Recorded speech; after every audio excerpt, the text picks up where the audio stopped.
Why do some people feel like they can't breathe unless one specific person is close? Why does a simple seen message without a reply feel like abandonment? And why does love, something meant to make us stronger, sometimes turn into the very thing that weakens us? Tonight, we're diving deep into the psychology of emotional dependency, why we attach so intensely, why losing someone feels like losing ourselves, and how to reclaim emotional independence without losing love.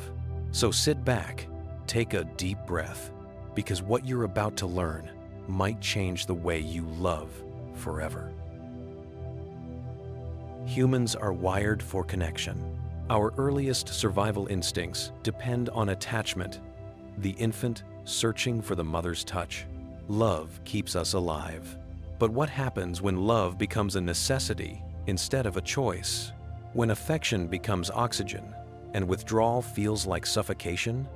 That is emotional dependency. I can't feel okay unless you validate me. If you leave, I will lose who I am. This isn't just need, this is fear wearing the mask of love. Today, we explore why emotional dependency forms, how it affects your psychology and relationships, the difference between love and dependency, practical steps to build emotional strength and healthy connection. Let's begin by understanding the core of this condition, attachment. To understand adult relationships, we start in childhood. Attachment theory, developed by John Bowlby and Mary Ainsworth, tells us that the way we're loved as children shapes how we'll love as adults. There are 4 main attachment styles. Secure attachment. Caregivers were consistent. You learn, I am worthy of love, and others are trustworthy. Anxious attachment. Care was inconsistent, sometimes affection, sometimes rejection. You learn, love is uncertain. I must cling to avoid abandonment. Avoidant attachment. Needs were ignored. You learn, relying on others is dangerous. I must stay distant. Disorganized attachment. Care was frightening or chaotic. You learn, love is both comfort and terror. Emotional dependency begins mostly from anxious and disorganized attachment. You aren't just seeking connection, you're seeking security that was once denied. In adult life, this becomes constant need for reassurance, fear that people will leave, difficulty being alone, obsessive texting, calling, monitoring, believing happiness only comes from others. It's not too much love, it's old wounds screaming, please don't leave me again. Below the behaviors lie powerful subconscious beliefs. I'm not enough on my own. If they stop loving me, I'll disappear. I only have value when someone chooses me. Being alone equals being unworthy. These beliefs are often formed long before romantic love. A parent who only shows affection when you perform well. A caregiver whose moods change unpredictably. A childhood where expressing needs leads to rejection. So the brain develops a survival strategy. Cling tightly so you will not be abandoned. Dependency is not stupidity. It is emotional survival. But what once protected you now limits you. Love says, I want you. Dependency says, I need you to function. Here's how to tell the difference. Healthy love contain choice, independence within connection, supportive freedom, 2 complete individuals, communication. Emotional dependency contain obligation, loss of identity, controlling fear, 1 dependent, 1 overwhelmed, manipulation, accidental or not. Love strengthens both people. Dependency drains both. You stop growing as an individual. Because all of your energy goes into holding on to the relationship. You forget your own goals, interests, personality, self-worth. You outsource your emotional stability. Your partner becomes your drug. And like any drug, without it, you feel withdrawal. People experiencing emotional dependency may show excessive need for reassurance. Do you still love me? Are you sure? Repeated daily, hourly. Fear of abandonment. Every silence feels like rejection. Every disagreement feels like goodbye. Losing personal identity. Hobbies vanish. Friendships fade. Everything revolves around one person. Jealousy and surveillance. Checking their phone, social media, location, not out of distrust, out of terror. Emotional volatility. High highs when you feel loved. Crushing lows when attention decreases. Relationships become roller coasters instead of resting places. And yet, you can't get off the ride. Here's the painful reality. Dependency doesn't always push partners closer. It often pushes them away. The dependent person becomes increasingly demanding. The partner feels increasingly suffocated. This creates the dependency cycle. Fear of abandonment. Clinging behavior. Partner withdraws. Fear increases. Clinging intensifies. Relationship deteriorates. Both people become exhausted. What began as passion turns into pressure.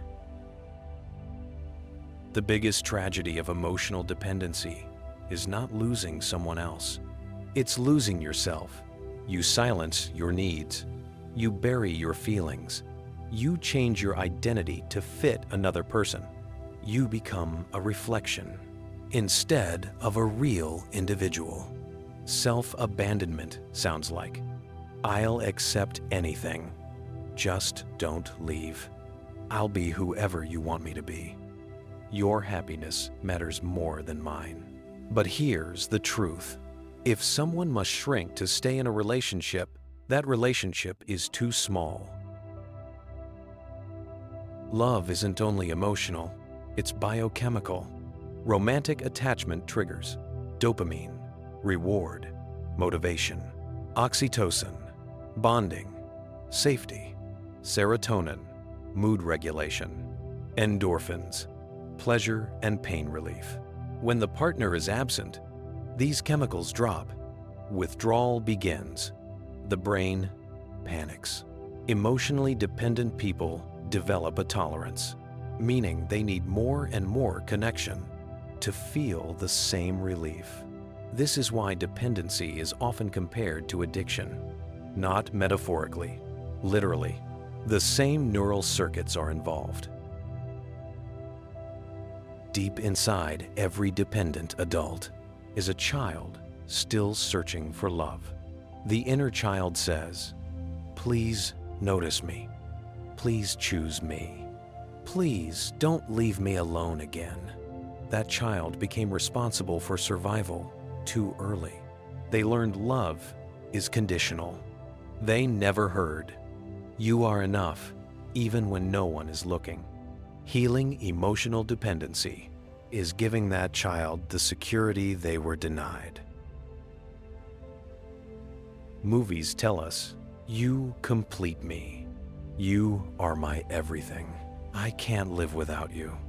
Sounds romantic. Feels destructive. Social media reinforces comparison. Other couples look perfect. You feel inadequate. You cling harder. You lose yourself deeper. Dependency becomes normalized as the ideal version of love. But the healthiest relationships are made of two whole people, not two halves searching for completion. Healing emotional dependency is not about needing no one. It's about not losing yourself when you love someone. Here are the key steps. Step 1. Reconnect with yourself. Ask, who am I beyond this relationship? What do I enjoy? What are my values? What life do I want for me? Rediscover old hobbies, friendships, new interests, personal dreams. You are not only a partner, you are a person. Step 2. Set emotional boundaries. Boundaries are not walls. They are respect. Instead of, tell me everything you do, try, I trust you, and I respect our individuality. Independence strengthens love, not the opposite. Step 3. Learn to soothe yourself. Practice emotional self-regulation, breathwork, journaling, mindfulness, walking alone, sitting with discomfort. When you no longer depend on external comfort, your confidence returns. Step 4. Challenge limiting core beliefs. Turn these, without you, I am nothing, into these, I am whole. I choose to share my life, not surrender it. Affirmations feel cheesy, but repetition rewires the brain. Step 5. Therapy and attachment work. A skilled therapist helps you heal childhood wounds, regulate emotions, build secure attachment, strengthen identity, develop trust. Healing is not a sign of weakness. It's a commitment to growth. A secure relationship feels like space without fear, communication without panic, disagreements without threats, future plans without anxiety, support without sacrifice of identity. Love becomes two paths side by side, not one person carrying both lives. You can say, I love you, but I will not abandon myself to keep you. That is emotional freedom. Dependency says, love me so I can feel safe. Healing says, I am safe so I can love freely. You deserve a love that allows you to grow, a love that doesn't punish your independence, a love that adds to your life without replacing it. Remember, you were someone before them. You are someone without them, and you will continue being someone even if they leave. Real love is not a cage. It's a garden where both people bloom. If this video helped you recognize parts of yourself, you are already beginning to heal.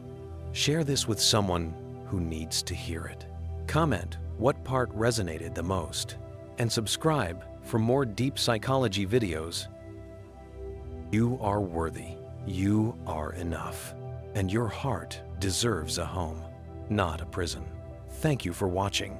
See you in the next one.